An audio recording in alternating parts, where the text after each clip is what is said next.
KLEW Sports presents the 2016 Avista NAIA World Series Special, presented by P1FCU, Valley Medical Center, and your Inland Empire Toyota dealers. Good evening and welcome to KLEW's 2016 Avista NAIA World Series Special. I'm your host, Zach Simonar. Now over the next half hour or so, we're going to take an in-depth look at the World Series qualifiers and hear from coaches and players alike in order to get you ready for the 60th annual Avista NAIA World Series. Let's kick off the show with a look back at the 2016 season for the host team, the Warriors of Lewis-Clark State. The 2016 season for the Warriors got off with a bang. It was the first inning of their first game against Corbin when Jacob Zanin got into it with Austin Andrews on a close play at second.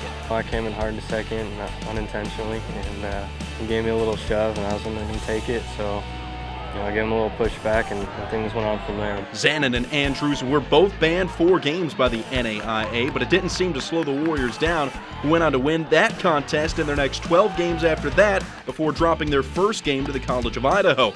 After that loss, the Warriors regained traction, winning 11 of their next 12, sandwiched in that stretch the 25th no-hitter in LCSC history thanks to Quinn Grogan, who tossed a complete game shutout against Simpson University to get the Warriors to 20 wins on the year. But then the Warriors' struggles on the first leg of a 13-game road trip hit home.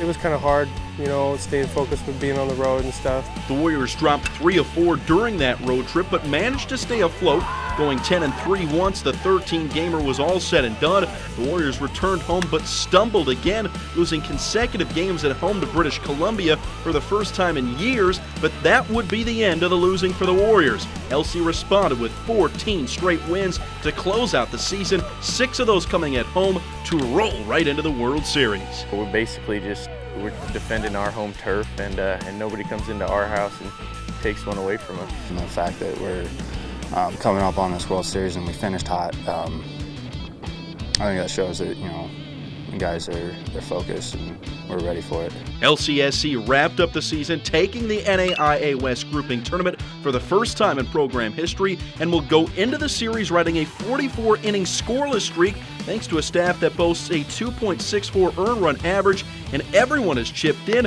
Not one pitcher worth more than 6 appearances has an ERA over 4.5.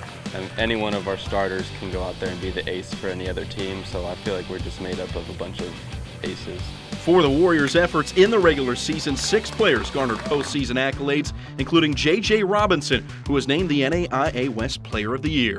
I didn't really know anything about it until Coach texted me, and I was like, oh, well, that's pretty cool, I was very thankful for that, and as long as I can help the team, whatever works. We'll have much more on the Warriors throughout the course of this show, but they aren't the only team that's in the World Series. It's time to meet the teams, and we begin with the number 10 seed, Point University. The Point University Skyhawks are one of 2 teams that will be making their first appearance in Lewiston after being crowned champions of the Savannah Regional. The Skyhawks, piloted by second-year skipper Jeremy Christian, made history in order to reach the World Series. The Skyhawks became the first team to claim their regional as a number 5 seed since the inception of the format back in 2009. Senior Dylan Griffin, one of the arms near the top of the Skyhawks rotation, delivered the victory over 15th-ranked Campbellsville to punch their ticket to Lewiston, will be one to take notice of. The tall and lanky right-hander posted a team-high 9 wins to lead Point, who will open up play on Friday morning. The number 9 seed in this year's NAIA World Series is the winner of the Santa Barbara Regional, the Masters College Mustangs. The Stangs, who own a 41-17 record, got a solid performance from Jason Carnegie, who grinded out a complete game 5-4 victory over William Carey to print the team's ticket to Lewiston.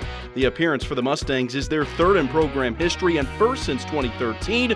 With the appearance of the Masters comes the return of former Lewis-Clark State infielder Michael Sexton, who transferred to the California school after being a key cog for the 2015 World Series champion Warriors. The junior, who batted .322 this year, led his club in extra base hits and ranked 3rd on the team with 48 RBI. The 6'2" Rogers High grad could clash with his former club as early as Monday if the ball falls the right way. The Lindsey Wilson Blue Raiders will make their 2nd straight trip to Idaho.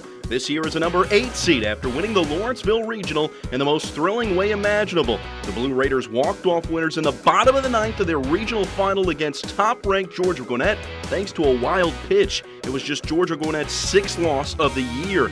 The Blue Raiders, who were ousted from last year's series after less than 48 hours in town, have the potential to be one of this year's dark horses. The 42-win team from Kentucky faced 19 ranked teams this season, winning 11 of those contests. He was definitely dad off the field, but once we stepped on the field, he was my coach. And wait till you hear the heckling that Warriors second baseman Gunnar Buhner has to deal with from his dad. And we'll introduce you to the 5, 6, and 7 seeds right after this break. Don't go anywhere. You're watching the 2016 Avista NAIA World Series Special on KLEW.